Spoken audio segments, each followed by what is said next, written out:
Hey guys, so listen, Jesus in Luke chapter 5 is preaching on the shore, the Sea of Galilee, and there's great crowds, and it says there's all these people there. They want to listen to the word of God, and he notices these two empty boats, and he steps into one of the boats, and he asks the owner Simon, who would later be Peter, to push it out so he could teach from there. And so he sits on the boat with Peter, and it's this amazing moment that the Word, Jesus, is delivering the Word, what we'll know as the Word of God, what's in this book, what's in the Word, and he's preaching the Word to all these people, and all these people are listening. Simon's sitting there next to him listening, and then when he's done teaching, he gives Simon a command.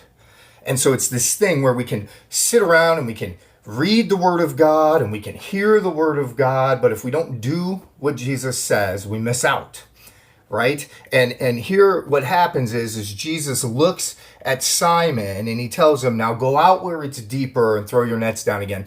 And I love this part because this is where Jesus is calling us, all of us, into a deeper relationship with him. See, just hearing the word, just reading the word isn't going to give us a deep relationship with Jesus. We can hear it and fail to experience our relationship with Jesus, right? We can hear Jesus and fail to actually experience Jesus if we don't listen to what he says, if we don't actually do what he says and what he commands and what the Word of God actually says. And so, here he is teaching and telling everybody and proclaiming the Word of God. And then he sits here and he gives this command to Peter, go out where it's deeper and throw your nets down again. He's calling Peter out into this deeper life with him, this intimate, close relationship with him, to not just hear what he has to say, but experience his power and his love.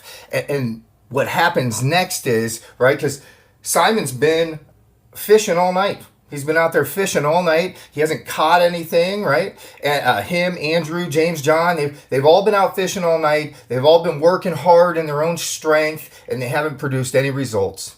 And so human reasoning would say, and this is really important, right? Because in 2 Corinthians chapter 10, it talks about human reasoning. And it talks about human reasoning and it being a stronghold that the enemy can get in our life. It's a stronghold that is prideful and actually rejects Jesus and keeps us from experiencing his power, experiencing his love, and experiencing a deeper relationship with him. And in 2 Corinthians chapter 10, it says we knock down strongholds of human reasoning, that we wage war, but not as humans. We use God's mighty weapons, right? And we take every thought captive, because there's going to be a lot of customs and behaviors of the world that have molded, shaped, conformed our thinking. This is why we need him to renew our minds. And so he tells Simon, hey, go out where it's deeper. Come out here and experience me in a close, deep way, in a deeper life with me, and throw your nets down again. And then human reasoning right here. Simon says, we worked hard all last night and didn't catch a thing. And there's the human reasoning, right? And if we continue to follow that, we keep ourselves from experiencing closeness with Jesus. We keep ourselves from actually experiencing Jesus. It could have been this stronghold, but listen to what Simon says next. He says, but if you say so.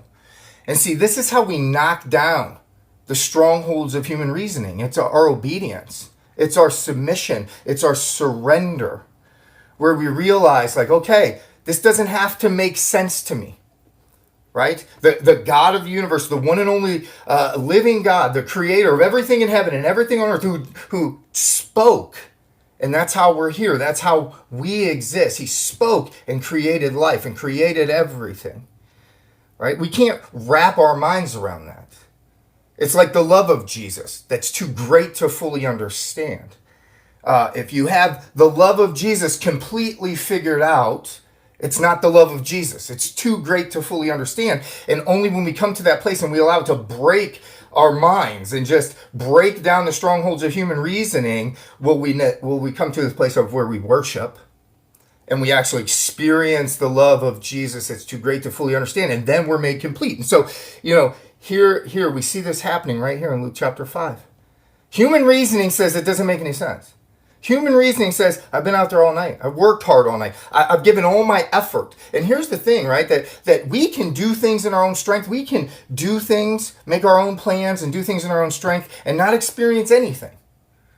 And yet Jesus, when he calls us to do what seems like the same thing, but it's under his command, and it's under obedience to him, and it's his timing, and it's when he says to do it, and we step out in faith and in obedience, we experience a totally different result. And that's exactly what happens here. Because Simon knocks down the stronghold of human reasoning by going, hold on. It says we take our thoughts captive and we teach them to obey Jesus. So this doesn't make sense. I've given all my effort. I've worked hard all night. There's nothing out there. But Jesus, if you say so. And I just wonder, how many of us listening to this right now, we can relate to this. Like Jesus is calling us to do something. He's calling us to follow him in a way that it doesn't make a whole lot of sense. And we're trying to figure it out with our own human reasoning. We're trying to use our human logic to make sense of it, and we want to do that before we actually obey. We want to understand why and all these things, and yet we miss out on experiencing this deep relationship and this close, intimate relationship with Jesus. Because obedience is also the display of faith. And that's exactly what Simon does here. He goes, we worked hard on it. This doesn't make any sense. But here's the moment that we all need to come to where we go, okay, but Jesus, you're Lord and you're Master. And if you say so. That's all I need. All I need is for you to say so, Jesus. It's whatever you say and I'm going to do it. I'm not going to sit here and have it all figured out. I'm not going to sit here and have to make sense of it.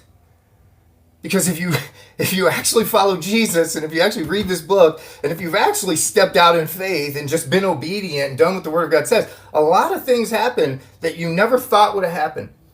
And you experience the miraculous power of Jesus, and the love of Jesus, and it's directly tied to experiencing life and life to the fullest. That's what Jesus said he came to do, is give us life and life to the fullest.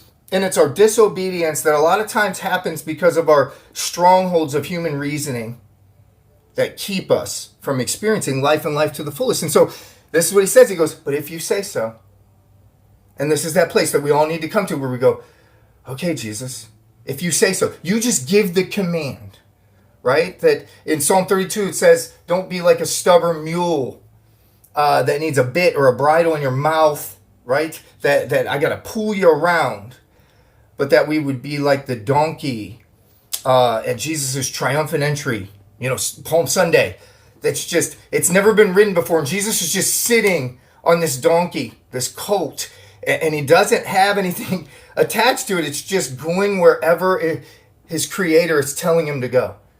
He's just following the Spirit's leading. It's a picture of just following the Spirit's leading and going, man, Jesus, if you say so.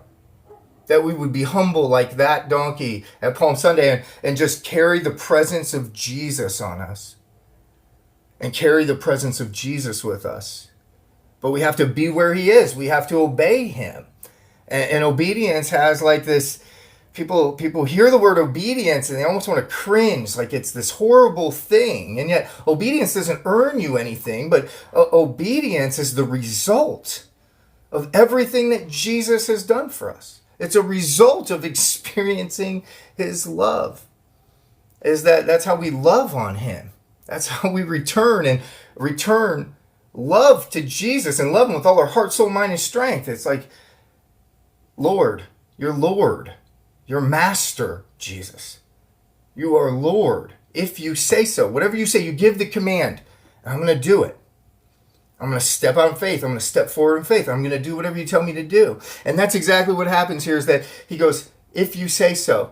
And he goes out and he throws the nets down. And a lot of people listening to this probably know the rest of the story, that there's so much fish, they can hardly put them in the boat. There's so much fish, the boat's sinking and everything. And it's just, the boats are full. and they're experiencing the power and the love of Jesus that's too great to fully understand. They're experiencing life and life to the fullest. And that's what Jesus wants all of us to experience. And they're experiencing this close relationship with Jesus. And being close with Jesus is the only place that we're ever going to experience life. It's the only place we're ever going to experience life to the fullest. You know? And you think about the cross. The cross, it doesn't make a whole lot of logical sense. It looked like a moment of defeat. And yet Jesus says, even in all that chaos and everything that was going on, it was my good plan, and I didn't for 1 second surrender my control. And it was the greatest victory ever. And so I wonder what Jesus is calling you to do. I know he's calling you to be close with him, and that's going to be directly tied to obedience. Apart from obedience and apart from this place of submission and surrender, we go, you're Lord, and if you say so. We're not going to experience being close with him. We're not going to experience his power. We're not going to experience his love and life to the fullest. And so we all have to come to this place where we let Jesus knock down the strongholds of human reasoning, and we give up our way. We deny ourselves and our thinking and our ways, and pick up the cross, surrender in submission to Jesus step by step, and follow him. If you say so, Jesus.